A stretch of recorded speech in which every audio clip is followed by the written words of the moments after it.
Demonstrations, what do you think?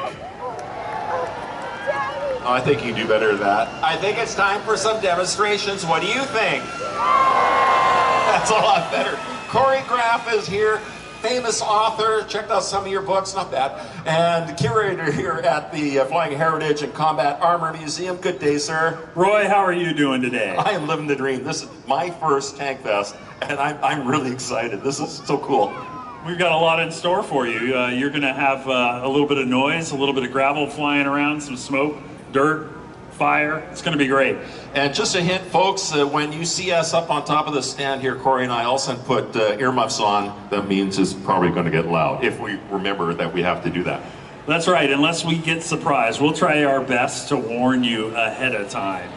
So looks like we've got a few vehicles out here. A lot of these are vehicles from the Puget Sound. What a day to lose your keys. So she's got her vehicle out here, and she's just been telling us, be careful, we'll work around it, and hopefully she's going to come up with her keys, and we're going to work to not dent her vehicle in the meantime. Yeah, maybe she's a member of, was it AAA, and we can get a professional vehicle relocation technician down here and move for her. Oh, check this out.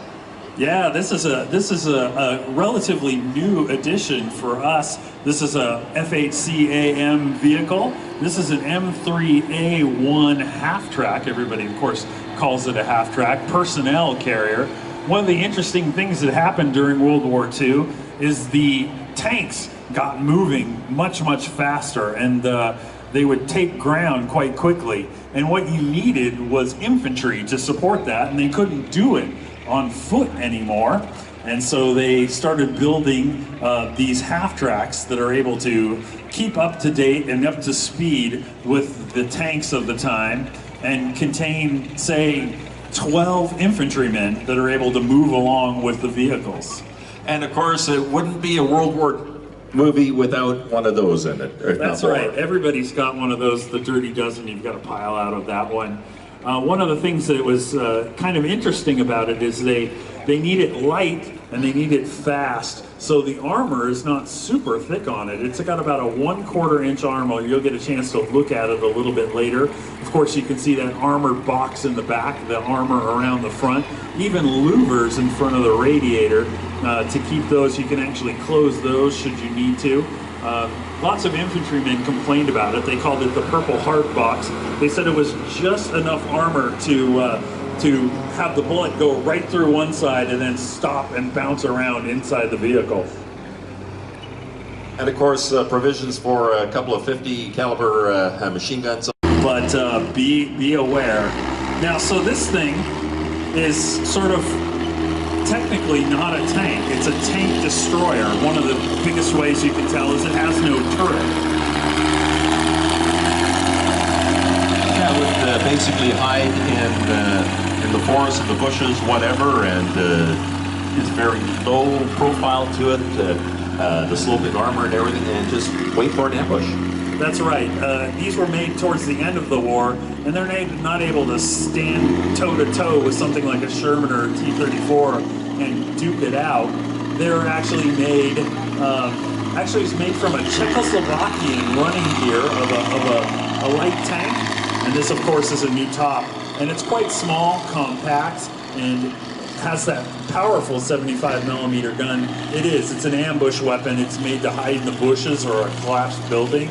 Get the first shot off, and then find another advantageous spot to shoot from. And you notice as well that the gun is offset to the right of the hull as well. Is that because of room? Yeah, it's because of room, and actually it's quite restrictive on the inside. It only traverses about 11 degrees to the right and about 5 degrees to the left. Hence the ambush. You have to set it up and know enemy tanks are going to be coming down this road, and we're going to aim right at them. So on the inside, there's 4 guys that are in that tank. Most of them are on the left side, and the gun consumes a lot of the right side. It's just a cracker box on the inside. It's quite small. Do you recall how thick the armor is on something like this?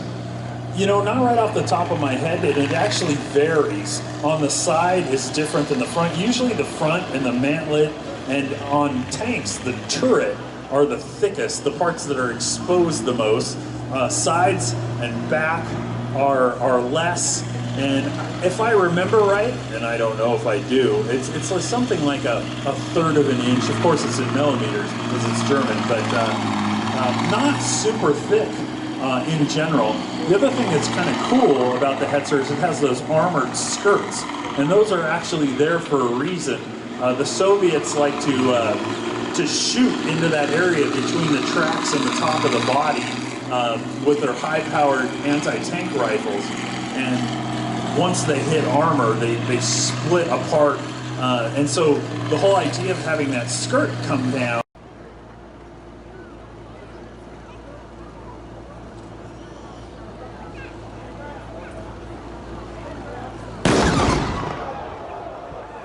That's cool.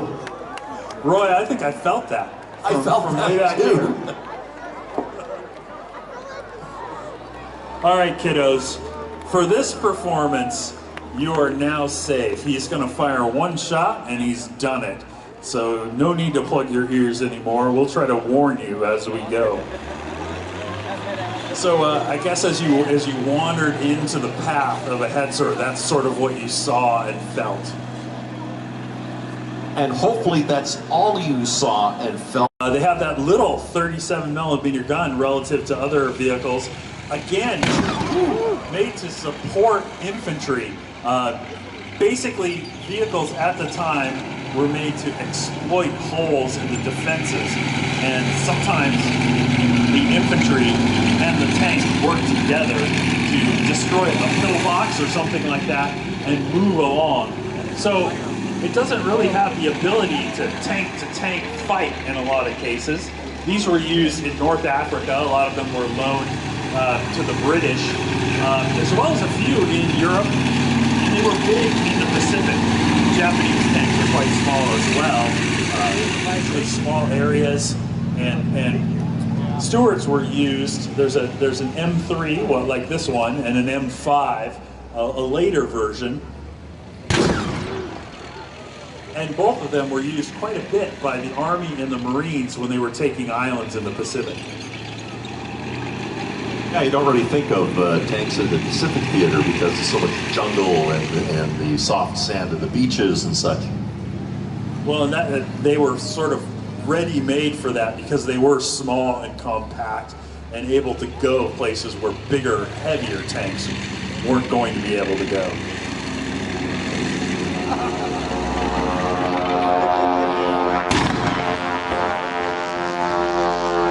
This tank is owned by Steve Greenberg. He lives down in Oregon, and he's always delighted to bring this Stuart up for display here. He brings it up in a truck and spends the day, and we're always glad to have him because, you know, that's hard. They probably don't have boxes on the form to fill out. It was built by a couple of different companies, Willys and Ford, during World War II, designed by Bantam. They actually didn't get the contract to produce. The other side here in a strange looking motorcycle that looks right. Nothing like my Harley. Kettenkrad or Kettenkampfkrad. Boy, Deborah's car is right in the middle of this.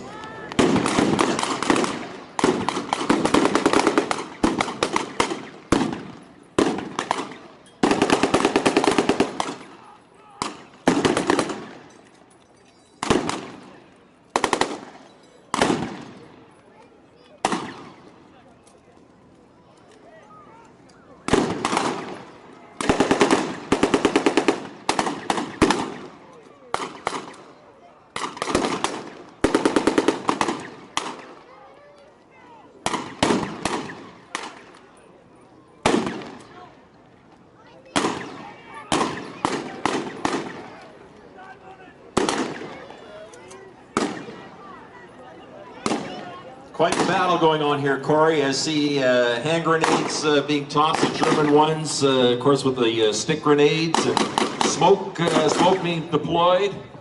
Yeah, it looks like the Kettenkrad got the worst of it there. It's got some smoke emanating.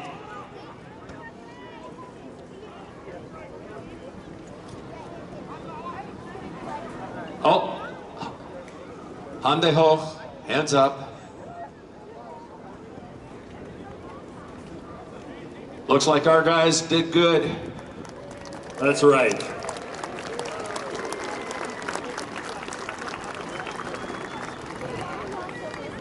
Give a hand to Army Group 1943. They're going to be back a little later on. They're going to be back a little later on to do another performance for us, and I guess the big... That is supposed to do that?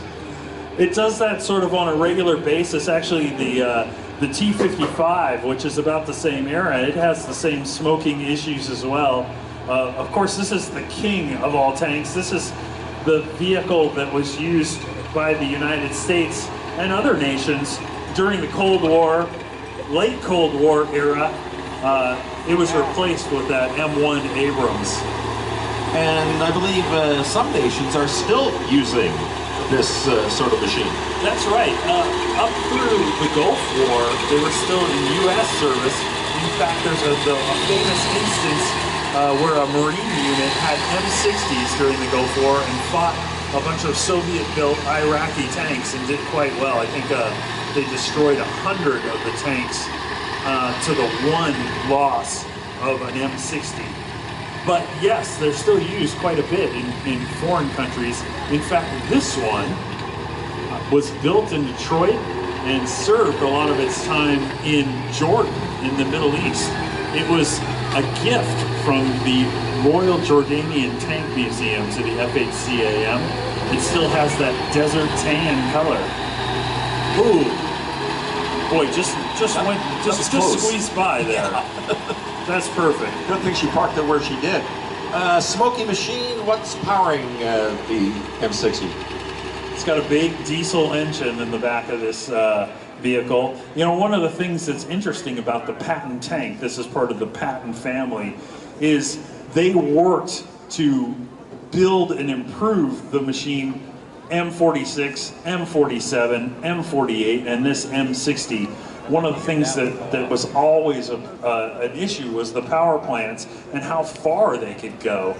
So this is the improved version of this vehicle, and looks like they may have shut down right there. We'll see what's going on. Yeah, I'm not too sure what's happening there. Interesting looking at the